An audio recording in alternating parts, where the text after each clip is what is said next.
बातमी आहे भंडारा जिल्ह्यातील कोंढी या गावातील मयूर रंगारी यांनी यूपीएससी 2023-2024 परीक्षेत ऑल इंडिया रँकिंग मध्ये 248वा रँक मिळवला आहे। साधारण कौटुंबिक पार्श्वभूमीतून आलेल्या मयूरने हे यश मिळवून आपल्या कुटुंबाचे नाव उज्ज्वल केले। शालेय शिक्षण ते यूपीएससीच्या तयारीपर्यंतच्या त्याच्या प्रवासात आलेल्या अडचणी आणि त्यावर मात करत त्यांनी हे सिद्ध केले की मेहनत आणि जिद्द यामुळे सर्व काही शक्य आहे। यावेळी मयूरशी बातचीत केली आहे आमचे स्टार महाराष्ट्र न्यूजचे प्रतिनिधी हंसराज रामटेके यांनी। पाहूयात। नमस्कार, स्टार महाराष्ट्रामध्ये आपले स्वागत आहे। आज आपण कोंढी या गावी आलेलो आहोत आणि कोंढी या गावामधून मयूर रंगारी यांनी यूपीएससी ऑल इंडिया रँकमध्ये 248 वा रँक त्यांनी मिळविलेला आहे। त्याबद्दल आपण त्यांचे मत जाणून घेऊया आणि कशा प्रकारे तयारी केली आहे हे आपण त्यांच्याकडून प्रत्यक्ष जाणून घेऊया। मयूर, तुम्ही यूपीएससीची तयारी कशी केली? सर, मी माझं शिक्षण झालं, ग्रॅज्युएशन झालं, त्यानंतर मी 1 वर्ष कोचिंग घेतली दिल्लीमध्ये, त्यानंतर मी घरूनच अभ्यास करत आहे। मला सांगा, तुमच्या घरी कोण कोण आहेत? माझ्या घरी माझा भाऊ, माझे पप्पा आणि माझी मम्मी 2020पर्यंत होती, त्यानंतर त्यांचा देहांत झाला आहे। बाबा काय करतात? बाबाचा छोटासा एक कॅटरिंग डेकोरेशनचा बिझनेस आहे, बस। तुम्ही हा अभ्यास कुठं केला? इथंच केलं की कुठं बाहेर केलं? जसं मी सांगितलं की मी 1 वर्ष कोचिंग घेतली दिल्लीमध्ये आणि त्यानंतर मी घरूनच अभ्यास करत होतो। इथं जवळच एक भीमपहाडी आहे, तिथं लायब्ररी आहे, बस तिथून करत होतो। यात तुम्हाला मार्गदर्शन कोणी केलं? मार्गदर्शन नेमकं बघाल तर आपल्या समाजात किंवा आपल्या ग्रामीण भागात UPSCच्या इतकं म्हणजे गैरसमज म्हणा किंवा तितकं नॉलेज नाही आहे किंवा इन्फॉर्मेशन नाही आहे। तर याची इन्स्पिरेशन म्हणाल तर माझा मोठा भाऊ माझ्या अगोदरपासून करत होता। आम्ही 2020चा इंटरव्ह्यू दोघांनी सोबतच दिला होता, तर त्यानं पण मला इन्स्पायर केलं आहे। भारताच्या विकासासाठी कोणत्या क्षेत्रात अधिक काम केलं पाहिजे जेणेकरून आपल्या भारताचा विकास होऊ शकते? बघा, भारताचा विकास आपण बघितलं तर हे स्वातंत्र्यानंतर तर होतच आहे, पण तरी 75 वर्ष अजून झाले तरी आपण म्हणू शकतो की विकास हा गावागावापर्यंत पोहोचलाच नाही। मी नेमकंच मागच्या महिन्यात मी ओडिसाला गेलो होतो। तिथं बघितलं की इतकं ते ग्रामीण भाग आहे आणि डेव्हलपमेंट पोहोचलाच नाही। तर मला वाटते की शिक्षण हे एक विभाग आहे जिथं आपल्याला काम करायला पाहिजे आणि इन्फ्रास्ट्रक्चर, तर हे 2 मला विभाग वाटतात की ज्यात आपल्याला काम करायला पाहिजे। अच्छा, तुम्हाला काय वाटते हा यशाचं श्रेय तुम्ही कोणाला द्याल? मी सर्वांनाच देईन, जेनं मला मदत केला, माझे घरचे, माझे बाबा, आई, मम्मीनं पण इन्स्पायर केलं। मी ॲक्च्युली माझा प्लॅन होता की मी फॉरेनला जाईन आणि उच्च शिक्षण घेईन, पण मम्मीनंच म्हटलं की तू UPSC कर। तर मी मोठा श्रेय म्हणजे घरच्यांना, माझे टीचर्स, माझे शाळेतले टीचर्स सर्वांनाच देईन, मित्र। अजून काय सांगू इच्छितात जे अभ्यासुक आहेत, आता जे अभ्यास करत आहेत त्यांच्यासाठी काही टिप्स वगैरे आहेत तुमच्याकडे? टिप्स एकच राहील, बघा, हा माझा चौथा अटेम्प्ट होता CAPFचा, 3रा इंटरव्ह्यू होता। याच्या अगोदर मी जो फर्स्ट इंटरव्ह्यू दिला होतो 2020मध्ये, तो माझ्या फक्त 2 मार्कांनी फायनल मेरिट लिस्ट राहिली होती।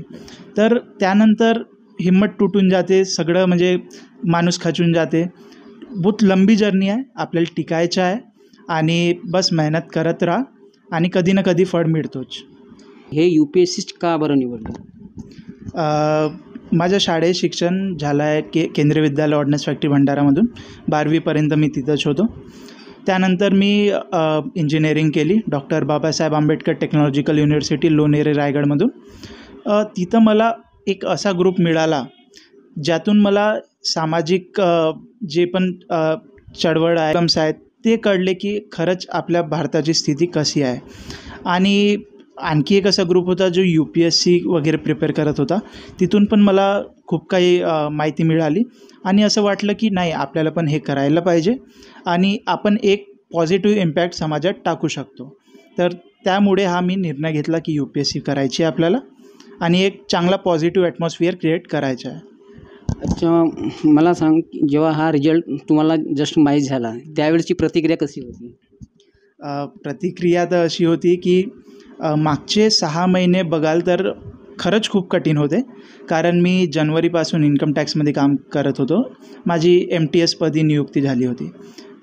पण जेव्हा मी तिथं जॉब करत होतो, सतत मला असा फील व्हायचा की कुठंतरी आपले स्वप्न मागं राहून जातील. तर मी 2 महिने काम केले आणि त्याच इम्बॅलन्समुळे मग मी निर्णय घेतला की मी हे जॉब सोडीन. म्हणजे सगळे तर म्हणत होते की नाही, चांगली जॉब आहे, नको सोडू. पण म्हटलं नाही, आपल्याला मोठा करायचा आहे, थोडासा रिस्क घेऊया आपण.